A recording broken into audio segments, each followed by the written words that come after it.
Hey there, Pauper friends, and welcome back to Common Knowledge. We're doing something a little bit different, but I'm sure you've seen a lot of content creators do these kinds of videos before, and I just felt like talking about this one. We got a banned and restricted announcement from Wizards today, and there's some cool ones here. If you play Standard, getting these three cards banned is pretty exciting. But if you play, well, I guess if you play these older formats with the Fantasticar getting banned as well, that's some news. But that's not the stuff we care about. We care about this specifically. Pauper, no changes, which doesn't sound like something that would be very newsworthy, right? Oh, nothing changed. Why should I care? But I think there was a very interesting discussion happening, and in fact, if you go all the way down to the Pauper thing by Gavin, he explains this a little bit more, but he goes into a very detailed write up with this other article. So I wanted to take a look at this, read his thoughts, not all of his thoughts. I don't want to just read this to you, but kind of read his general ideas and talk about how I feel about this, because honestly, I feel pretty aligned with Gavin, and I don't know if a lot of people necessarily agree with that, but that's kind of how I feel. So let's get into this. The format check-in for August 10th. This is Gavin on behalf of the entire Pauper format panel. Let's start with the big news, making no changes to the format today. But there has been a lot of discussion, and especially around the card Sneaky Snacker, so we wanted to give a longer update and discuss that card in particular. So just for your reference, if you have been living under a rock, Sneaky Snacker is blue and black. That's Dimir mana for a 2/1 fairy rogue with flying, and when you draw your third card in a turn, return Sneaky Snacker from your graveyard to the battlefield tapped. So Sneaky Snacker sees a lot of play with cards that will have you discard one to draw two in red, or with abandoned attachments. It can also be blue. You also sometimes see it with cards that will sacrifice an artifact or creature and draw you a couple of cards because you already drew a card on your draw step. So that's your first card of a turn. So any of those draw twos will allow you to draw your third card, which then will be able to get the snacker back. Now, with those discard one, draw twos, you can discard the snacker as the card that you discard, and then when you draw that third card, the second card from that spell, but the third card of your turn, the snacker will come back immediately. And you can also potentially use it to, once the snacker is in play, you can use the fanatical offering or something like that, corrupted conviction, to sacrifice the snacker, and then you draw two cards. That second card would be your third card of the whole turn, and then the snacker would just come back as well. So you get a whole lot of value out of that, and you'll see that some decks play this that don't even play Dimir colors, and that's wild. And it's a big reason why a lot of people would like to see this get banned. But let's hear more about what Gavin has to say. So it's been very much on our and the community's radar. It's shown up in a lot of different decks: Mono Red Madness, Terror variants, and then also this Naya Gates deck that we've been seeing. And it's become a real staple in the format. You have to be ready to face a deck that will bring back the 2/1 flyer again and again, and that is extremely true. We've had to play. I wouldn't necessarily say it's format warping exactly, and Gavin will talk about this too. But we've certainly seen a lot more play of exile kind of effects and exiling graveyards at instant speed effects, knowing that Snacker is something that needs to be dealt with. If you're playing any deck, even a deck that plays Snackers, you generally want a way to get rid of Snackers because they are going to be pretty darn prevalent in this format. So from a format perspective, it's a red flag that one of the first things that this Naya Gates deck did, Naya being red, green, and white, was add 4 copies of this blue and black card. That feels wrong, right? It feels wrong in the same way to me that building a spy deck feels wrong. Like 4 lands, that's not the way decks should be built. It's cool that they can be built that way. It's cool that you can play this Dimir card in a Naya deck and it works. But should you be able to do that? That's a better question, I think. With that said, we're not taking any action on this card today. Why? Let's talk about a few reasons. First, results. One of the first things we wanted to do was look at results of some of the major tournaments over the past month and see the results put up by Snacker. I was braced for a ton of sneaky snackers, but the reality was quite different. So he goes on here to talk about a few different events. We have Paupergeddon, Pauper Genesis, Circuito Liga Magic, and then another God of Pauper in Japan. So he talks about all of those and how Sneaky Snacker was present but not dominant. Like it wasn't in a whole lot of top eights, and the top eights that it was in, it wasn't dominating those top eights, and then even going into top 64s when possible, it really wasn't showing a whole lot of dominating success. It was there, in Paupergeddon, it was the most played card in the Pauper format that wasn't a basic land. So that's showing that it's certainly being played a lot. But the results didn't show this being a card that was just winning all the time. In fact, kind of the opposite. So that's something to note. He then goes on to say, let's take a look at Magic Online challenges as well. He goes in a little less deep because they aren't as big of fields, no thousands of players or anything like that in those events. But in the challenges as well, Snacker took 5 of 24 top 8 spots. So that's again not showing that this is a dominant force in the format. We have found other decks that are doing things that are able to beat Sneaky Snacker regularly, if not consistently. So that's one point in his favor. That why would we ban this? It doesn't seem to really be warping the format from a results standpoint. So he says, stepping back from tournament results, there are a lot of other reasons that we could ban a card that aren't tied to those results, like they've done in the past. So one of those other potential ideas is the overall impact of a card on the format. If Snacker isn't winning, has it warped Pauper around it? And I did talk about this a little bit, and he talks about it here. It's caused people to make deck building and card selection decisions around it, exiling removal, like Journey to Nowhere or Suplex also kind of fits in that as well. A lot of graveyard removal cards like Neil Spellbomb, which can be done at instant speed, or the Relic of Progenitus, which can be done at instant speed, and even non-instant speed versions like Bojuka Bog are still played quite highly as well. Although that is something that if you're playing a blink deck like a Ghostly Flicker deck, you can flicker that at instant speed. So there are instant speed ways of playing some of those other cards as well. Even something like Tormod's Crypt is something you could play to get instant speed graveyard 8.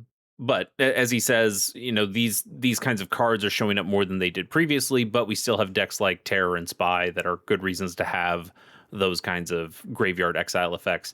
And he's absolutely right. We would be playing those cards anyway because Terror is very dominant in the format. Spy is something you always have to consider in the format. There are a lot a dredge, even if you're not playing a Spy, just a normal dredge. There are plenty of reasons to play heavy graveyard hate in your decks. So if you're already doing that, is Snacker really the one warping that? That's a little tougher to say.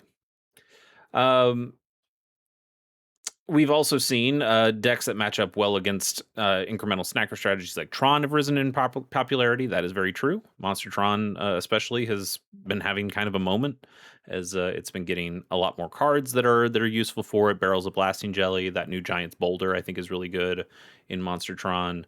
Pinnacle Killship. So it's been getting pieces that has made that deck a lot more viable in the last handful of months. But it tends to be a good thing when a metagame ebbs and flows to fight decks. But in terms of warping the format around it, like with the fall from favor that used the initiative mechanic, this was the Monarch mechanic, but also cards that use the initiative mechanic. Those would increase the speed of games. They'd make it a lot more polar. There are those things that were all resources, and then there are the things that increase speed of games, like the Monastery Swift Spear. Both of these cards are banned. A lot of the initiative cards are also banned. And Snacker doesn't really seem to fit in the same format warping perspective that those other cards that he's talking about do. How about play patterns? Sneaky Snacker causing Pauper to be less fun overall. I would say this is maybe my argument for why Spy should be banned. I don't think Spy is very fun to play against. It's probably pretty fun to play, but I think it is very annoying to play against a Spy deck because it just what am I doing here? Like I think just some of the things that you play make it tough. I think something like the red green storm decks, or mostly just like the red storm decks that also splash a little green. I think those are kind of unfun to play against, in my personal opinion, because I don't think there's a whole lot of options that you have outside of counter magic, which is very locked to very very specific kinds of decks. I think some of those decks have real trouble facing off against those kinds of decks. I'll just say decks again. So those are kind of some decks that I've been thinking about. But Sneaky Snacker, is that also causing Pauper to be less fun? It's a lot harder to quantify. It's about feelings. Snacker's fun to play with, as it empowers a bunch of draw two cards, and frustrating to play against because you have to fight against a lot of that recursion that you get through the Sneaky Snacker coming back over and over. He thinks that it's a little bit more unfun than it is fun, but it's kind of within the bands of tolerability when it comes to Pauper play patterns, and that's amplified by how much it gets played, but there are answers on the card level and the deck level, which, as we just kind of talked about. Now, has it homogenized the format? Are all the decks we're seeing it appear very similar? Like, is it making like one big giant deck that we're seeing all over the place? And that is absolutely no. He says it's pretty strong no. Format looks really diverse, with a wide variety of strategies being playable and doing well. I could name off 12 different Pauper decks right now that are doing a lot of good things in the format and can kind of win on any given day. He goes through a couple as well. Paupergeddon had a whopping 30 different archetypes in the top 64. Pauper Generous had 29 in its top 64. And even if you tried to combine, hey, here are all the terror decks. So Mono Blue Terror, Is It Terror, Demir Terror, and all the Tron decks, Flickertron, Monstertron, that kind of stuff. Even if you combined those together, you still had a really good range of different kinds of decks being played in these tournaments, and that's really cool. And they were all doing quite well. Aggro, mid range, control, combo decks, they're all showing up at different points in the format. That's really what you want to see in a format. He says it at some point, but this is like the dream of what you want a format to be. Yeah, there it is. This is this kind of robust wide metagame you dream of seeing in a format. That is the Pauper format right now. It's really wide open, and lots of different decks can be competitive or win, just out and out win. So I think he's right in that sense, that Sneaky Snacker, while a good card certainly, and an annoying card to play against certainly, they have not been warping the format so much that it is necessary to ban it. It's not an obvious ban, as we've seen some other cards in the format be obvious bans. Finally, want to talk about the other side of the coin, something often not discussed enough. The upside of banning Sneaky Snacker is that it would be out of the format, obviously. But what are the downsides of banning Sneaky Snacker?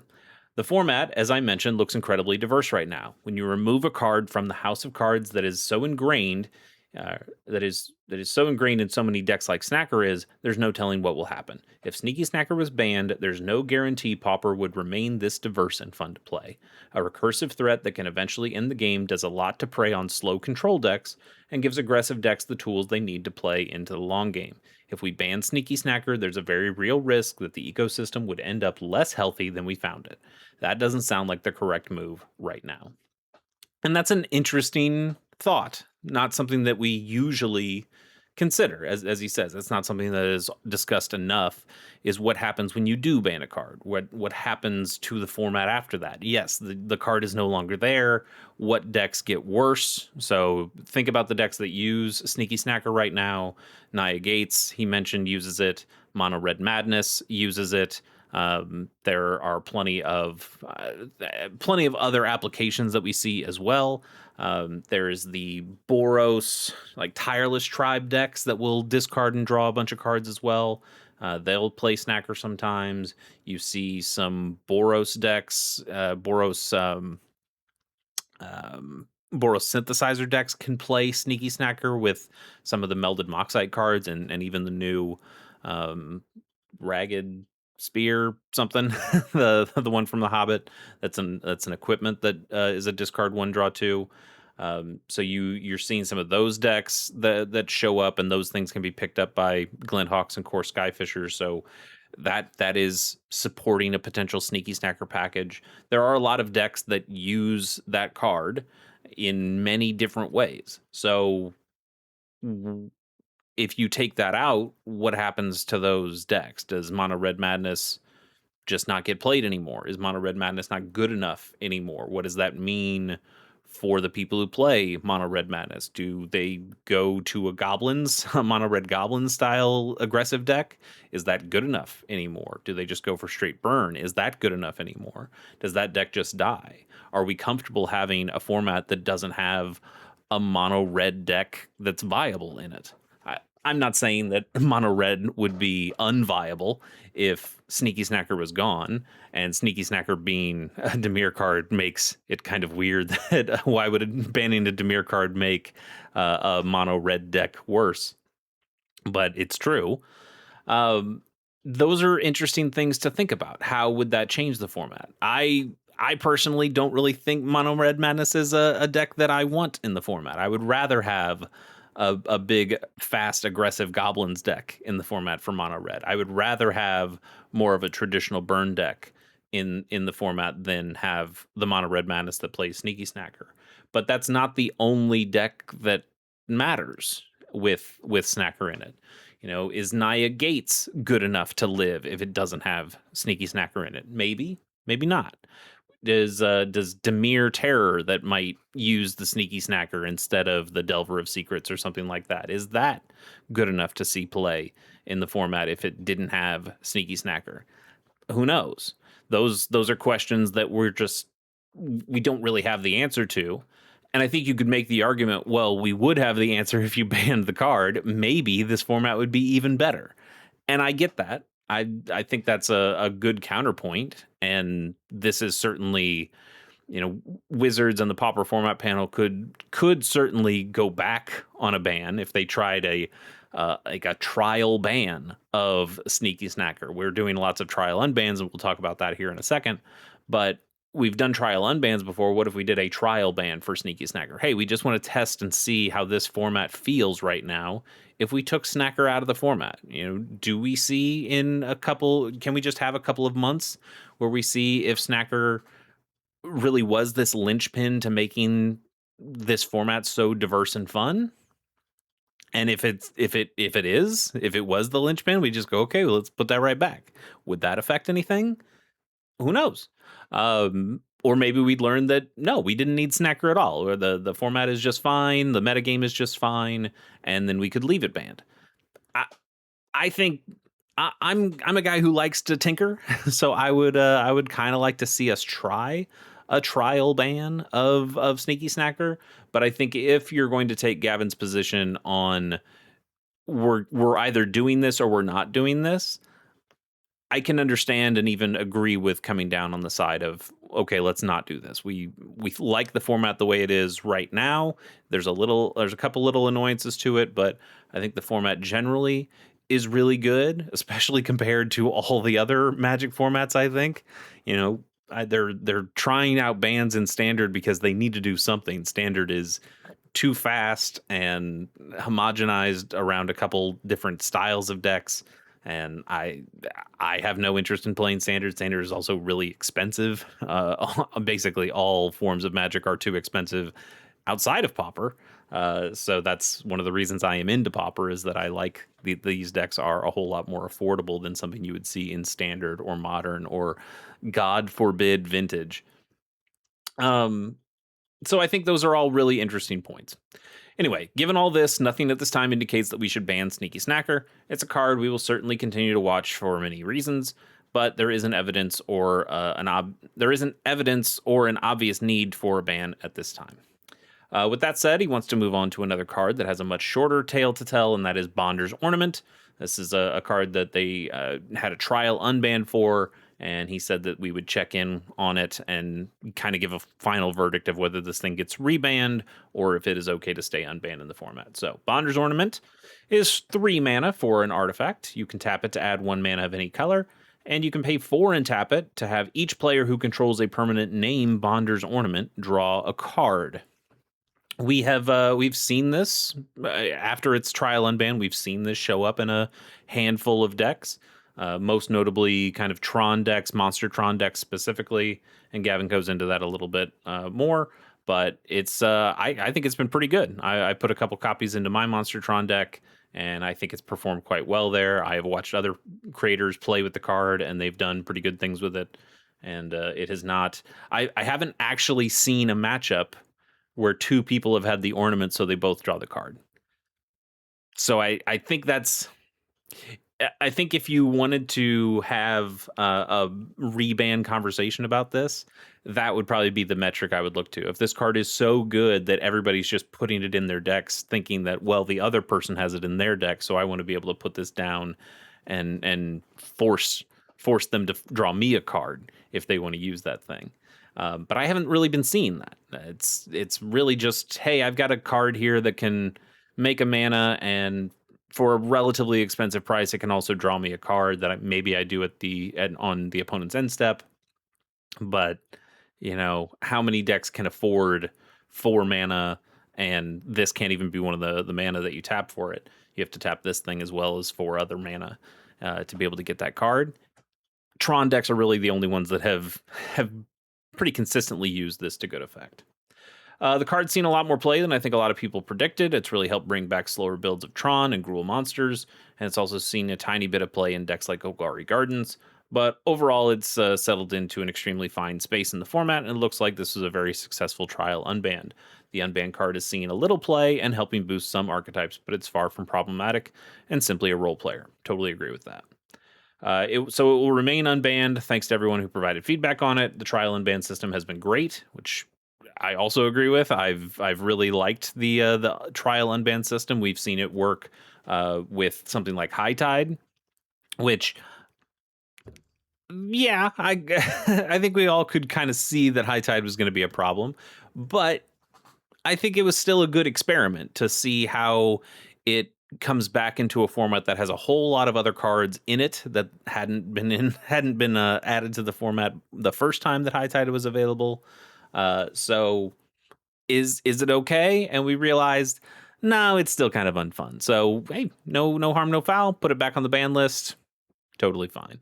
But we've seen other cards like Prophetic Prism and now Bonder's Ornament that have done good things, and both of those cards work in a lot of those Tron decks. So I like that we're helping out Tron decks. That's always fun. I think Tron's a really fun archetype in this format. So seeing people do cool different things with it, and having more occasions to use it, to utilize that archetype with things like Bonder's Ornament and Prophetic Prism to get that mana fixing and also that potential card draw. I think those have been really great experiments, and obviously those two have worked. So he says he can imagine us continuing to try it on other cards in the future. We'll see. We'll see. What would you like to see unbanned, or trial unbanned anyway? Thanks to everybody who's been reading and playing the format. It's been really fun to play. Many of us have been out to events in the past month enjoying it. And if you haven't tried Pauper yet, give it a whirl. And then list the people on the format panel. So that's it. That's where we're sitting right now in the Pauper format. And on August 10th, no changes.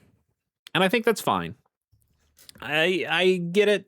I think Snacker is a little bit annoying. I would kind of like to see how the format would react if it was gone. I know there are some other cards that people are thinking about that they might prefer to see gone. Refurbished Familiar, I know, is something on some people's list. I think Refurbished Familiar is fine, but it's also a card that I love to play, so maybe I'm a little biased. Utrom Monitor was something that people were talking about before, as just, hey, did Affinity really need a better piece? And I think the answer is probably like, it's not a huge deal that it has a slightly better piece. The thing that annoys me more is that card is so inaccessible, and it's made it really expensive, which I feel goes against the whole idea of Pauper. So I would love to see a card like that banned. I would like to see a card like Mental Note banned for similar reasons, and forcing us to find other blue cards that can, other instants and sorceries in blue that can draw us cards or discard cards for decks like Terror. So I certainly have some bands that I would kind of think about if I had a voice on this panel, but I can understand and even agree with the idea of having no changes, especially if the only real choice was to ban Snacker or not. I think I agree with that. How do you feel? Do you think this card needed to be banned? Do you think that it would have warped the format if it was banned in a way that was uh, would take away all this diversity that Gavin is talking about? Do you think it would be just fine? Let me know in the comments, and I will see you, I guess, for the next BNR announcement, whenever that is. Until then, see ya.